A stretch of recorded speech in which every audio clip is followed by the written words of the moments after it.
Hey guys, welcome back to another Python episode. This time we're going to talk about f strings in Python, which are formatted string literals. They're a really cool thing that we can do to print out stuff more easily.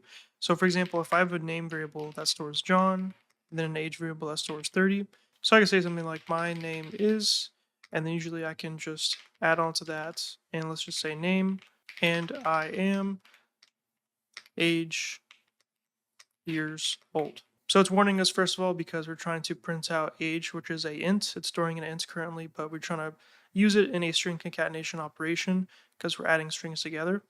So all we got to do is convert this to a string by doing str, and that will take the int that's stored in that age variable and convert it to a string so that we can properly concatenate these strings. So you could do that, or you can also just use the comma approach that I've been using for a while now. So you could do that as well.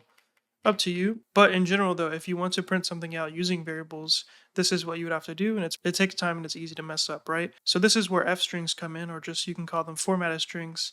Makes it way easier. So we can do, for example, print, and then now instead of opening a quote for a string, you can do f, and then open the quotes, and then inside of here we could say my name is name, and I am age years old.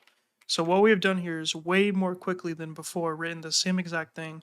And so if we run this, it prints the same exact thing. Let's run it. There we go. Again, my name is John. I am 30 years old. My name is John. And I am 30 years old. So you can see that this is way quicker for me to type out, and also it's way more concise than having to concatenate all these values together. So that's really annoying. So this is what string formatting is all about. You can basically embed expressions or variables into strings as you're crafting them so that when you run the code, it just automatically creates a single string. And in this case, we're just printing it out, but you can use it in a variable if you want to. So we could say message is equal to that.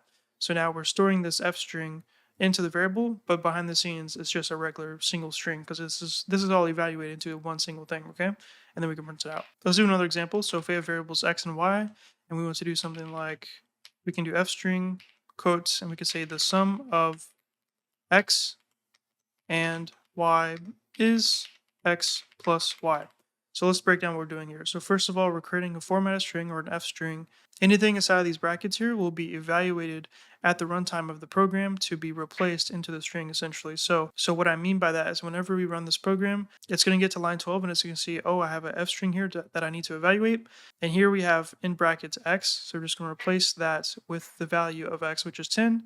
Y is going to be 5. And then here, in this case, we don't have a single variable. We have two variables being added together. This is an expression. And an expression can be a lot of things, but it's pretty much just a line of code or basically a piece of code that evaluates to a single value. So in this case, the expression is x plus y, which is going to be 10 plus 15. So this entire thing at runtime gets replaced with 15. So when we run this, we get the sum of 10 and 5 is 15. So that just goes to show you that not only are f strings useful for embedding variables into it really easily, but any expression that evaluates to a single value, you can embed them directly into the string, which is really cool. So if we want to, we could take this and make it more complex. So we could wrap it in, parentheses, and we could do, I don't know, times 2, and then wrap this entire thing again in parentheses and do cubed. So now it's just a more complex operation, but it still evaluates to a number that gets placed into the string and printed out. We'll say how to unclog your toilet. If we want to print this out using an f string, we can do that. So f, and then we'll say the title of this article is, and then we'll say simply title. But as you can see, this is kind of unprofessional. It's just all in lowercase. So we know that with strings, there's methods that we can call, and one of them happens to be title. So return a version of the string where each word is title cased. So we'll run title. Make sure you add the parentheses because it's a method that we're calling here. And what this will do is at runtime, it's going to evaluate this f string and see that we need to do this expression here. In this case, we're taking the value of title, which is how to unclog your toilet, all in lowercase, calling title upon it to convert the title case and embedding it into the string and then print it out. So if we run this, boom, we get the title of this article is how to unclog your toilet. And as you can see here, it now looks way more professional. And I spelled toilet incorrectly. There we go. How to unclog your toilet. Nice. So just to reiterate, generally speaking, anything that you can fit on a single line is usually an expression that you can embed into an f string. Not always, but for the most part, stuff like this, you can do it, no problem. There's some other advanced things that we can do with f strings that are pretty useful. I'm not going to show all of them just because there's a lot. And it's not something you use every single day, but they are useful. So when you need to use it, you just look it up and you can use it. But sometimes you're going to have a number like this. This is a floating point number with a bunch of numbers after the decimal point, and you want to print it out. Let's print it. There we go. We get the price of this item is 10.343432 blah blah blah, right? That's not very pleasing to someone who's using your application. Usually that's pretty unnecessary. So you may only want to display the first two decimal points, for example. So this is something that f strings are also useful for. So to that, we could do colon dot to f. So this special notation here is just saying simply to make it to two decimal points instead of whatever the number actually is. So let's run it, see what we get. So now we get a much more reasonable number of 10.34. So you can do that. Let's see what happens if you only have one to start with. There we go. It makes it 3.0. So this forces it to be consistently two decimal points, which is pretty useful. Something else that you can do is if you have like a really big number, these are hard to read just on its own. So if you want to add commas to it, you can do that also with this format. So you could do, for example, colon, comma, period to f. Now let's run it and see what we get. Now we get this big number here, which is whatever the number is. And then also it still has the two decimal points because we still have the dot 2f. So if I remove the dot 2f, there we go. We get the number formatted with the commas, but it doesn't have the two decimal points because we don't have that little code there anymore. So those are just some more things that you can do with f strings, but there's a lot more that you can do if you just look it up. I'm almost done here. I just want to show you the most useful things that we're going to be using. One of them is a pretty useful shortcut. So if you have a variable, and usually in your programs you don't know the value of a variable, so it's helpful to print it out. That's what we've been doing up to this point. And usually we know what the value of the variable is, but sometimes you won't in actual programs that you write. So we could just give it a value. I don't know what this is off the top of my head, right? So it'd be ideal to just print it out so we can find out.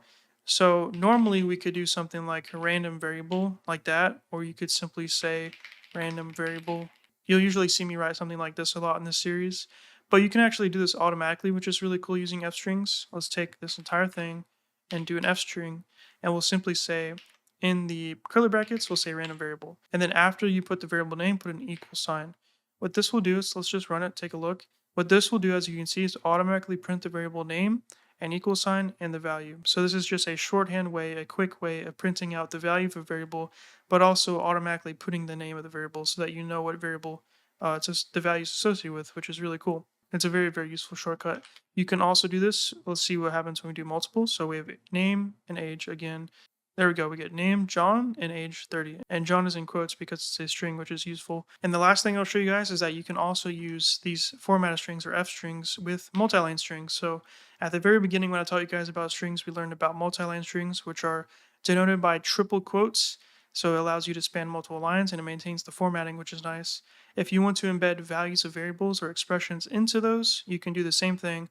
Just make it prepend it with an F to make it a formatted string, and then you can add it wherever you want to. So if we run this, we get hello Cody, this is a multi-line message, cheers. Nice. And that's it. That's all I'm going to show you guys for F strings within Python. They're pretty useful to print stuff out way more easily. So hopefully you guys found this video interesting, and thanks for watching, everybody. Peace.